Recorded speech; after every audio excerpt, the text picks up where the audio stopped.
Hello everyone and welcome to English Like a Native with me, Anna, and a very special guest. You might recognise Lindsay from the famous award-winning All Ears English podcast, which has had over 200 million downloads, which is insane. Hello Lindsay, thank you for joining us today. Hi Anna, thanks for having me on the show. I'm excited to be here. Well, we've just had a really interesting conversation over on your channel about breakfast and how breakfast has changed and some of the differences between breakfast in the UK and breakfast in America. So now we're going to talk about dinner.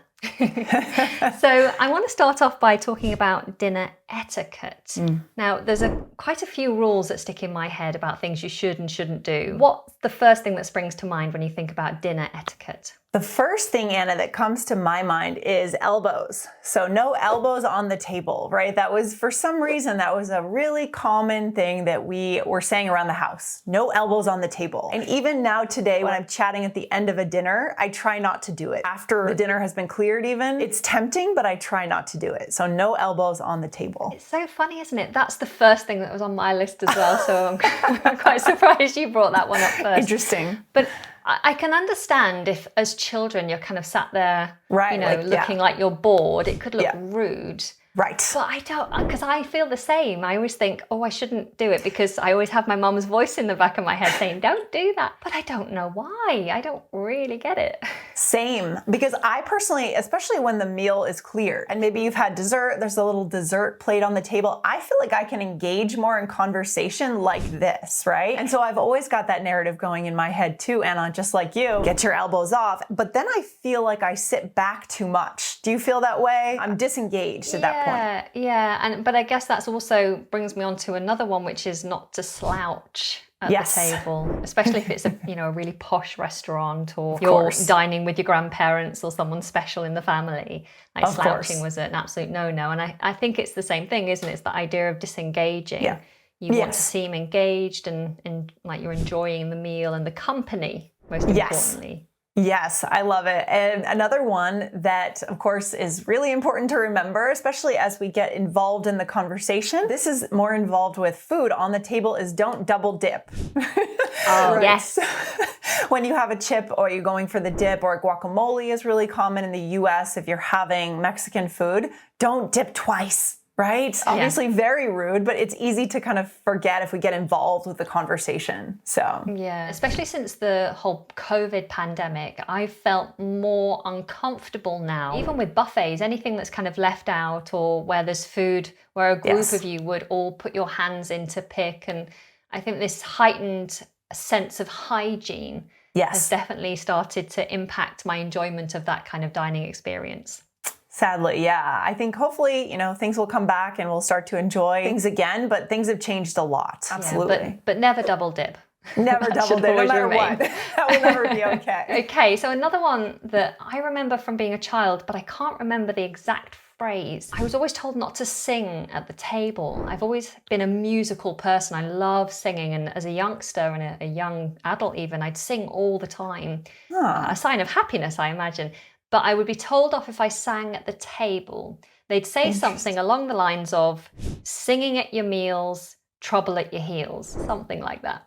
In the North, we have all these sayings to remind people of behavior. And yeah, something along those lines was not to sing at the table. Wow, that one I've never heard before. I guess it goes to the idea of, they don't want kids to be distracted and maybe like finding a friend at the next table and just distracting the adults, right? That makes sense. Yeah, I love it. Another thing I would say is never comment on someone else's food in a negative way. This is interesting. So this is beyond just physical table manners, but I know people who do this and it drives me nuts. I'm a kind of vegetarian leaning. And sometimes I order things that your typical meat eater might think looks weird. And I've had people I get my food on the table and someone might say, ooh.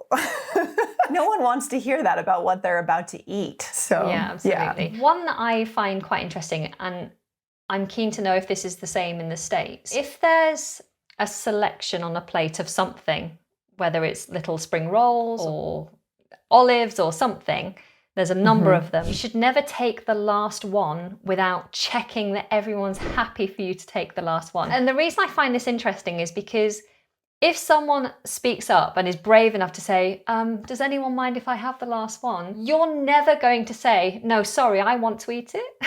No, right. So I don't Yes. know why we ask the question, but we do. And everyone, of course, says, of course, have it, take it. But if you sure. take it without asking, then it could be deemed as rude. This is always a thing. Anytime I'm dining in a group, there's always one last piece of something there. And there's always a dialogue going on in everyone's mind, guaranteed. Should I take it? What should I do? Should I ask? I think it does make sense to ask because it's, we are social beings. We evolved to socialize to stay alive, to protect ourselves. And so that's still very hardwired in our mind. We have to have harmony in the group. And I think that's what's going through our mind when we think about that. Yeah, of course, you could take it. No one's going to say no, but I think we still want to ask. It's sort of something we have to do. Yeah. Showing respect, isn't it, actually? Yeah, sure. You're right. You're right. What about hats? Is it okay for someone to wear a hat at the table? That's a good question. I don't wear a lot of hats, so I don't pay attention to that too much, but I would assume it's polite to take your hat off if you go into a restaurant. I think that would be good manners, especially for a man. If it's a woman wearing kind of a more fashionable hat that goes with the hair, goes with the look, that's probably okay. But I think if you're thinking about like a typical baseball cap, which I think guys probably wear more in the US than the UK is my guess, maybe, I think they should probably take that off. Yeah, it's tricky, isn't it? My partner has very curly hair that's like crazy. And if he doesn't wash it and style it, it's a mess, and he feels embarrassed about it. So he wears a cap all the time unless he styled his hair specifically. I haven't really asked him about it, but for him it must be quite a dilemma if he is ever going anywhere to eat, because he'll have to take it off, and once you've put your hat on, you're going to have hat hair. There's nothing you can do about that. Right. That's a good point. That could be a dilemma for sure. So interesting. In terms of sitting, a typical house, if we're going to someone else's home, then it's expected that the host will tell you where you should sit. Yes. I think it just depends on whose home you're going to and how formal that dinner party is, right? If we're talking about a formal dinner party, sometimes the guest will have taken the time to think through, like a wedding. Where are people sitting? Who are they sitting next to? And what do we want in terms of connection and conversation? But honestly, I'd say most of the time, if it's just a backyard barbecue or you're just kind of at a normal dinner party, most hosts probably don't think about it, but you could wait. Like I would wait to sit down and observe. If you're not sure, always asking, I think is fine. I tend to say, can we sit anywhere? Does it matter where I sit? I know for me as a mum with a 1-year-old and a 3-year-old, it's really important that I separate them, but I sit close to both of them so that I can, manage the chaos that is our meal time. So let me move us on to a little quiz. Okay. There are dishes, I'm sure, in every country that have names that don't clearly indicate what the dish is. So I thought it would be fun for us to exchange some typical dishes with unusual names and see if the other person can guess what that dish actually is. I'm going to kick things off with a Yorkshire pudding. Any ideas what a Yorkshire pudding is?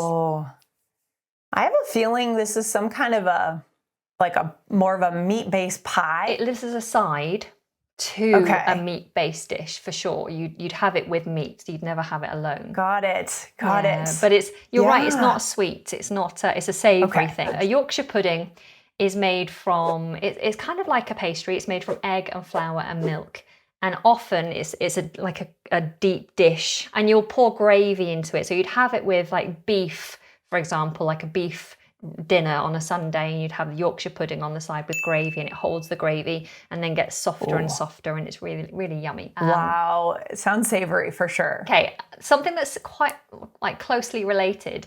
Toad in the hole. I've never heard of that before in my life. What is that, Anna? Okay, so a toad in the hole is sausages that are cooked within a huge Yorkshire pudding. You put the sausages in a big casserole dish, and you pour in the Yorkshire pudding mix so that the sausages are literally cooked into the Yorkshire pudding, and they look like they're like swimming in a sea of Yorkshire pudding when it's cooked. And I guess that's why it's called toad in the hole, because they're in a hole and it looks like little toads popping up out of water. Interesting. Yeah. So a lot of meat-based dishes. It sounds like meat is very traditional. In the past, it was a treat.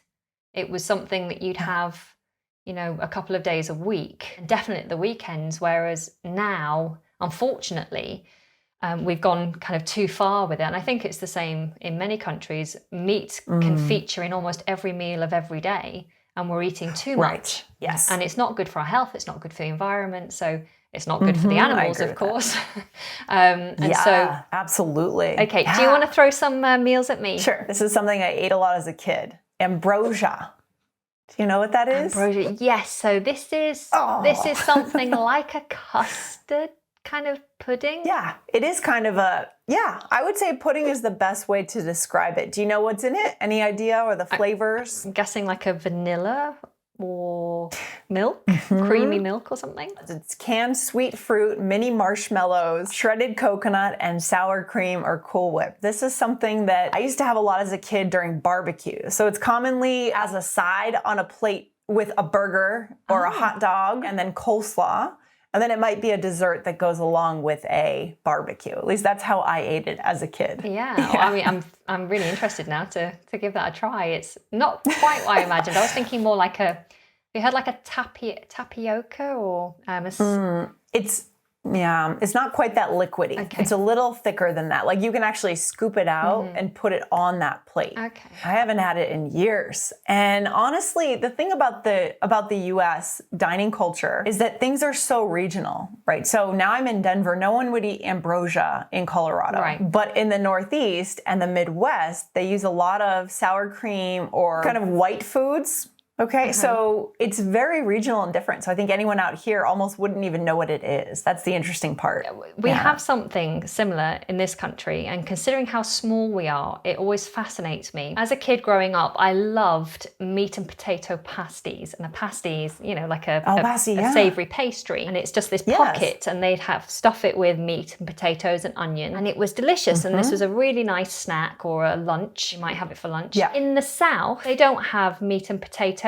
anything. So there's not meat and potato pies or meat and potato pasties. You ask for one, even in like a store that, like a chain like Greggs, where in the north a Greggs store would serve meat and potato pasties. Okay. Down here they don't do it. Like, no. Surely you should introduce it to the Southerners, because it's one of the best things. Do people eat a little bit less meat? Because it is so heavy, right? Potatoes, meat, so heavy. And I guess it's a little bit warmer there? Well, yeah, when the weather's warmer, and we certainly have warmer weather in the summers these days. But I think there's still a lot of people who are happy to eat meat and heavy meals over here. I think it's actually something that needs addressing in our country. We're dealing with more and more obesity in our children, trying to address this at kind of like school level with, educating people about food and how to cook. And I think the biggest problem is the price of food. Healthy food costs a fortune, and unhealthy food and sugary processed food is really cheap. Absolutely. In the US, we talk a lot about the concept of a food desert. Unfortunately, low-income neighborhoods that don't have access even to a grocery store where you could get fresh produce. So they end up having to just eat at fast food places or bodegas, and it just perpetuates the problem of bad health. And it's so sad. We have a lot of food, like a place like I'm thinking of like parts of Manhattan, Upper Manhattan, more low-income areas, just total food deserts. Crazy. So from food desert, I'm going to bring you another one. Okay, I'm ready. A ploughman's lunch. Oh, I mean, this feels, I can imagine who ate it, right? Someone out in the fields, working the fields. And therefore, I would also guess it might have meat in it again, but not much. Some meat to keep going. I don't know, Anna, what is it? So a ploughman's lunch is a cheese-based meal. Cheese? Yeah, it would normally come out on a board, and there'd be a big chunk of cheese, and then it's pickle. You have to have pickle on there, some form of pickle, and bread, a big wedge of bread. So you're right, it's something that the workers could just grab. It's lots of protein, fat, and carbs to keep them going. And then some of them will have an option to add an egg in there, so a boiled egg, hard-boiled egg, and maybe some ham, and maybe a couple of grapes or something else on the side. But yeah, typically a cheese, bread, and pickle dish. Okay, so it keeps people going in the middle of the day in the heat.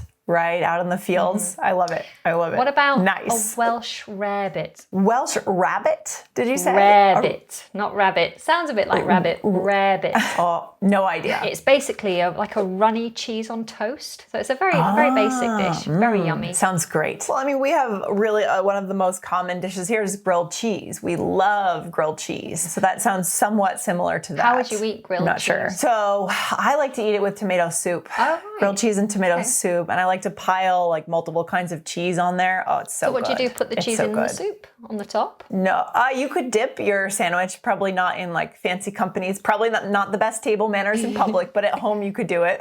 Yeah, just a cup of tomato soup and then a sandwich, like the grilled cheese sandwich. Oh, okay. So it's on the sandwich, like a cheese toasty, we would call it. Yeah, just on the side. So tomato soup on the side, very, very common meal in the U.S. Can I ask you one more? Do we have time for one more?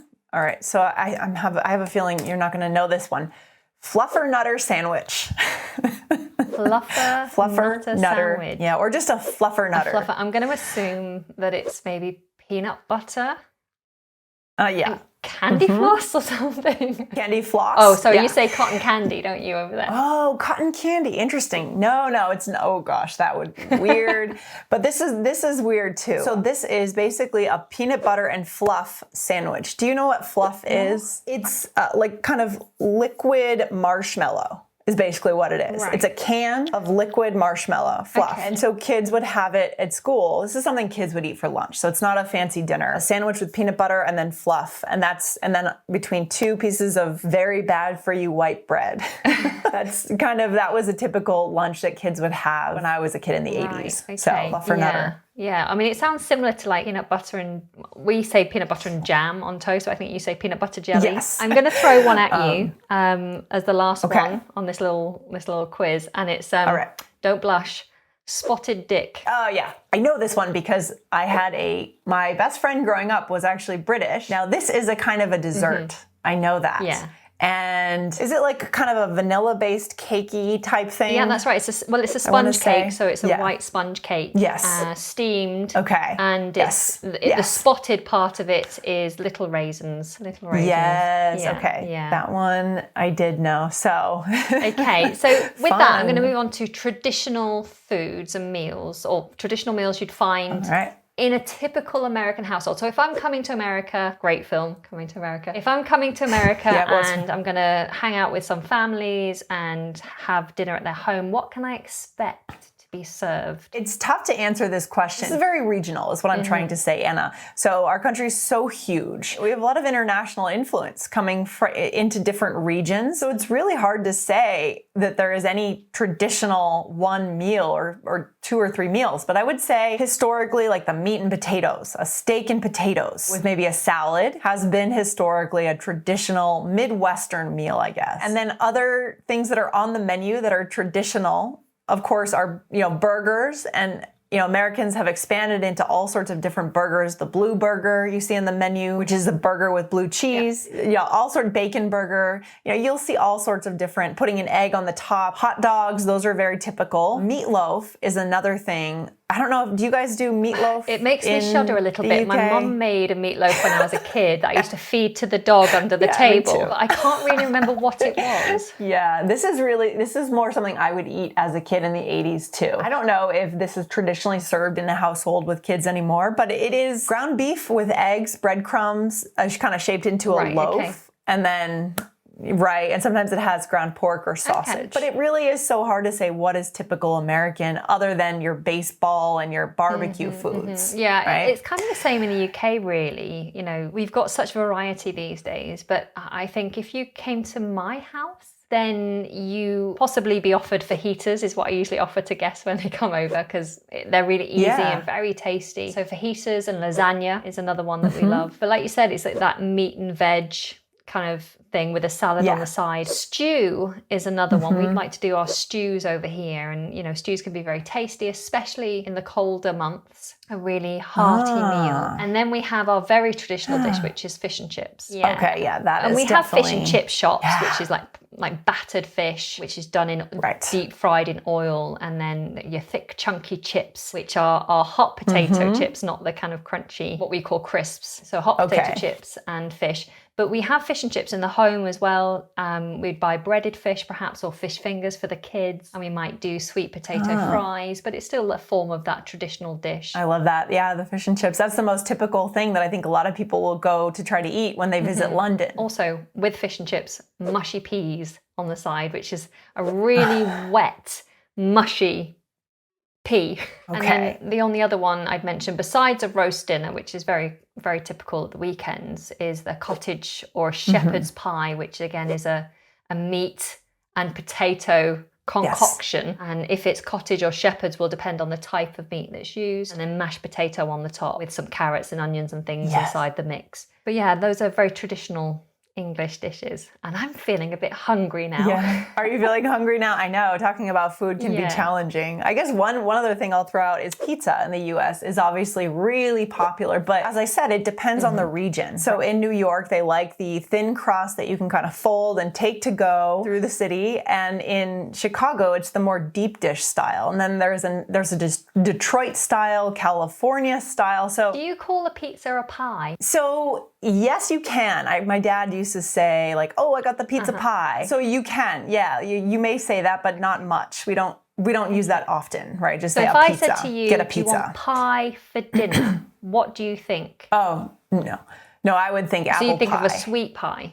Yeah, you can't say just pie in American culture. That would be confusing. I would think it's dessert. That's interesting. For us, pie is savory. You'd have a steak pie or a chicken pie, a vegetable pie. We do have apple pies, fruit pies, that kind of thing, but you'd have to say that it was a sweet pie to, context would be key, I guess. Yeah, there can be a lot of misunderstandings for sure. Absolutely.